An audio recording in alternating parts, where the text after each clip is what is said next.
Welcome to Monday, and as you already know, Mondays are for motivation, and in this video, we're talking about the winter arc. What is it, how to make the best of it, and how not to fall into not only the seasonal depression aspect of your winter arc, but also the laziness aspect of your winter arc as well. I know there's a lot of you out there that are always excited for the winter time. Oh, this is the time I'm gonna get my hustle on, this is the time I'm gonna grind, and then a couple weeks into your winter arc, you start slacking off. So we're gonna talk about how to avoid all that and how to make the best of your winter arc. So don't go anywhere, make sure you stay tuned to this video, and without further ado, let's get into it. So what is a winter arc? I like to think of a winter arc kind of like Rocky, running through a compilation of working out, fighting, training. Basically, a winter arc is that time period where you are more isolated, you're by yourself more often, but you're isolated and by yourself for a reason, because you're focused on accomplishing a goal. We've all got goals. We all got things that we want to try, but sometimes we fall into two camps. We fall into the camp of, I'm gonna wait until January to get this started again, or we start off strong regardless of where we start in the year, and then we end up slacking off on our goals. Everyone tries to take advantage of the winter arc, considering that there's gonna be more time off, more people are gonna be by themselves, things of that nature. So logically, the next question is gonna be, how do we make the best out of our winter arc? And I've got 3 personal tips that I'd like to share with you in hopes that they probably help. So the first one's gonna be journaling. When I'm buried, this journal, or at least the updated version of this journal, will be buried with me. And I say that because journaling is one of the most impactful things I've ever gotten to the habit of doing. And when I'm talking about journaling, I'm not talking about journaling your feelings and stuff like that, which could be healthy for you. And if you want to do that, then by all means, go for it. I'm not into writing diaries though. I use my journal mainly for tasks and objectives. So like I'll wake up, I've got 15 things that I have to do that day, and I'll write them all down. Usually like 5 or 8 of them are usually the same thing, kind of like my routine, like wake up, go to the gym, take a shower, you know, things of that nature. But there's always gonna be some sort of objective in between that time. So those are gonna be my main tasks for the day. And on top of that, those tasks, because I've written them down, they're always gonna be followed up on the next day or the next week, the next month, whatever the case may be. So journaling has been one of the most impactful things that have helped me out, not only stay organized, but stay on top of my tasks and accomplish my goals. How many of us say we want to accomplish so many different things, but because we don't write them down, we don't organize ourselves, and ultimately we don't organize our thoughts and how we're going to achieve it, we end up not doing it. And now we just look like that guy who just likes to talk shit simply because he doesn't want to be left out. So don't be that guy. Make sure you get yourself a journal and stay on top of what you like to do and stay on top of your goals and your objectives. So what's the second thing we could do to make the best out of our winter arc? Managing your mental health. Now, I know I made a joke earlier about writing diaries, and even though I don't personally write a diary, I do have a diary that I have on my phone. You know, whenever I'm walking to the gym or if I'm walking in the park, whatever the case may be, I like to take some time out of my day to not only reflect on where I am in relation to achieving my goals, but just where I am in life. You know, talking about relationships, my fitness, my health, my mental health. You know, all these things that we take for granted and we often think just run on autopilot. Realistically, we need to pay more attention to them. So I think journaling in the sense of writing down these thoughts or just getting clear, and it doesn't matter what medium you use, whether it be a journal or your phone, but just getting clear on these ideas will do wonders for your mental health. On top of that, and I'm no doctor, increasing your vitamin intake depending on where you're lacking. Again, I'm no doctor, don't take my advice. I am a personal trainer, but as far as like vitamins and shit like that is concerned, you know, speak with your doctor on that. But make sure you increase your vitamins. You could do this through healthy foods or, you know, just simply taking the supplements that you normally take, but make sure you take them more often, especially in the wintertime, which will help prevent those feelings of depression or sadness. And of course, if you are generally and genuinely depressed, please understand that you do have people that you could speak to, and feel free to reach out to the hotline if you absolutely do need help. But your mental health is going to be one of the key components to actually achieving your goals, or at the very least, getting clear on some of the goals that you want to achieve coming 2025. Because I don't know about you, but if you haven't noticed, time has been going a lot faster,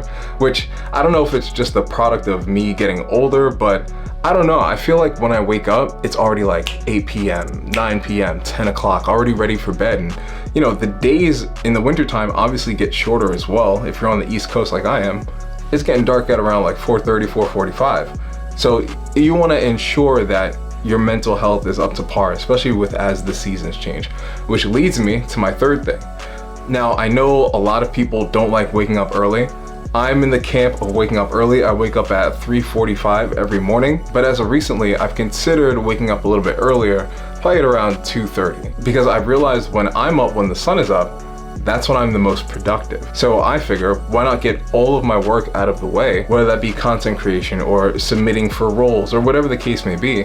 Why don't I just do that when I'm at my peak motivation, my peak energy, my peak willpower, and get all of these things done?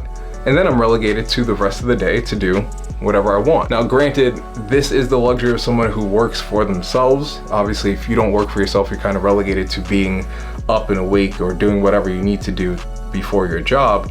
But I would say, consider changing your schedule. Maybe perhaps if you do have the flexibility with your job, you can change your schedule. If you are stuck to a 9 to 5 or an 8 to 4, or whatever the case may be, maybe getting up a little bit earlier could help. Now, to some extent, there's a lot of privilege coming from my side saying this, right? I'm a single guy, I've got no kids, I live by myself, and I work for myself. So essentially, I have the most autonomy available to me. A lot of people may not have that luxury. You might have a family, you might have children, you might be living with someone, whatever the case may be. But if there's a way you can kind of shift your schedule and also have everyone shift theirs as well, then I say consider it. If not, then yes, unfortunately you are relegated to those. But those are 3 ways I think you can maximize your winter arc and get the most out of it and actually accomplish the goals that you want to accomplish. Now let's talk about 3 things to avoid during your winter arc, because again, there's always going to be a group of people who start things off gung-ho, they're excited, they're ready and can't wait to do it, and then they end up falling by the wayside simply because they get lazy. So the first thing to not do is to not be consistent. It doesn't matter whatever your goal is. So long as you are not consistent with that goal, you're not going to achieve it. The best example I have of this is going to be fitness and YouTube as well. But I'd say this principle applies to just about any endeavor that you're going for. So long as you're not consistent, you're not doing those daily actions that you have to do day in, day out. You're not eating right. You're not putting out content. You're not making the sales calls, whatever the case is, if you're not consistent with it, that first monicum of success that you achieved, that like tiny bit of success that you achieved in the beginning is not going to be duplicated time and time again, because you're not putting in the effort it took to achieve that, to achieve it again. And on top of that, to some extent, you'd want to avoid stagnation, right? It's not like you'd want to hit just this tiny peak and then be content with it for the rest of your life. In my personal opinion, I think you should always be striving for new goals. I mean, it's just in our nature to do so anyway. So you might as well use that to your advantage and consider trying to strive for a little bit more, although you might have been successful. So being consistent is going to be the #1 key to getting you there. The second thing to avoid the lazy people or the people that slack off, whether that be in your friends group, workplace, whatever the case may be. Avoid those people who tend to turn it down a couple notches come wintertime. I'm not saying these are bad people. These might be some great people. But if you're the type who wants to be productive and you want to get things done, try to avoid those people simply because they'll be more likely to invite you out. They'll ask you, to come to a dinner or whatever the case may be. And I'm not saying avoid them like they're not friends. That's not what I'm saying at all. I'm not saying forego your friendships for the sake of this goal that only you could understand. A lot of times when it comes to our fitness goals, the diet is going to be the hardest challenge. Those things gradually become harder when you have a large social group, because people always want to commune.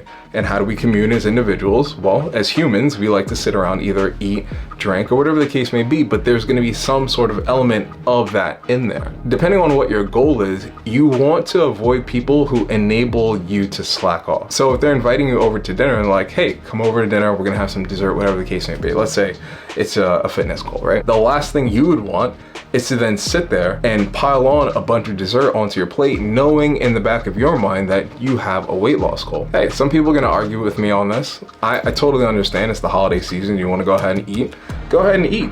But if you have goals, like, what's more important?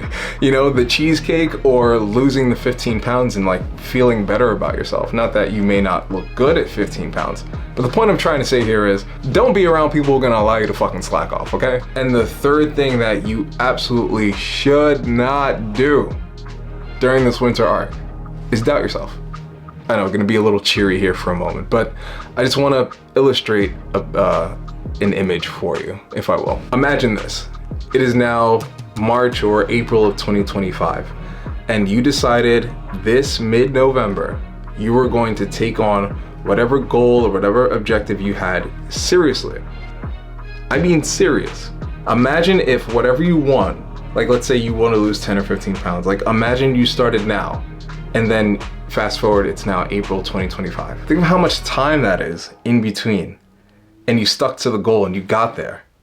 Now imagine all the people who waited until January to get started with their goal. And the time is now, it's now April of 2025. You are so much further ahead, and not that it's a race, but you are so much further ahead of people simply because you took the time and you did it patiently. You were consistent with your goals. You stayed on top of it. You stayed on track with what you're doing. And more importantly, you started sooner than everyone else. You don't have to wait until January to give yourself a fresh start in life. A fresh start in your life can happen whenever, but you have to be willing to not only take the action steps necessary that will guide you there to changing your life, but also be willing to be consistent when things might look slow, when things might look bleak, when things aren't necessarily going your way. That's when it's the easiest for you to psych yourself out. And then from there, because of your inability to take further action, you get stuck. You end up in this midway point of taking one step but being discouraged because you didn't take the multiple steps needed to see a result, and then not doing anything, which then puts you back in the middle, setting you back to square one, starting all over again. So don't get stuck. Even when things look bleak, keep pushing, keep going for it. Keep putting out the content. Oh, especially if you're a content creator. This is a side note and a quick PSA for all my content creators. Doesn't matter how big or small your channel is. Sometimes this shit, your analytics is gonna look a little wonky. The only thing I can tell you is don't quit and keep making your content. In closing, you have the tools, the powers, and the resources, and more importantly, the knowledge in order to accomplish your goals and accomplish the objectives. But with the things that are standing in your way, if you just tweaked yourself a little bit, just changed your habits a tiny bit, just a little bit, no one's asking you to become a different person, but if you just changed your habits just a little bit, how much further could you go? Use this winter arc, use this time period to rebuild yourself. Envision the 2.0 version of who you are. And if you're at that 2.0, imagine the 3.0, the 3.5. I don't give a what you envision, but envision a better version of yourself and be willing to put the work in. And if that's what you want and that's a goal that you want, innate desire, not something from Instagram or social media, if it's something that you want internally, then by all means, my brother, you can have it, but you gotta be willing to work for it. And when things look bad, don't quit. That's it for the video. Thank you so much for watching. You let me know in the comments, what do you plan on achieving this winter arc? Are there some things I might have left out in the benefits, some things I might have left out in the benefits, and what are some things that you feel are additional hindrances to you truthfully making the best of your winter arc? Check out some of the links in the description below. Listen, if you need a call, you need a clarity call, click the link, go ahead and schedule one. It's 45 minutes for free. We learn everything about you, your fitness as well, and we get you set up with some programs if you feel like it's a good fit.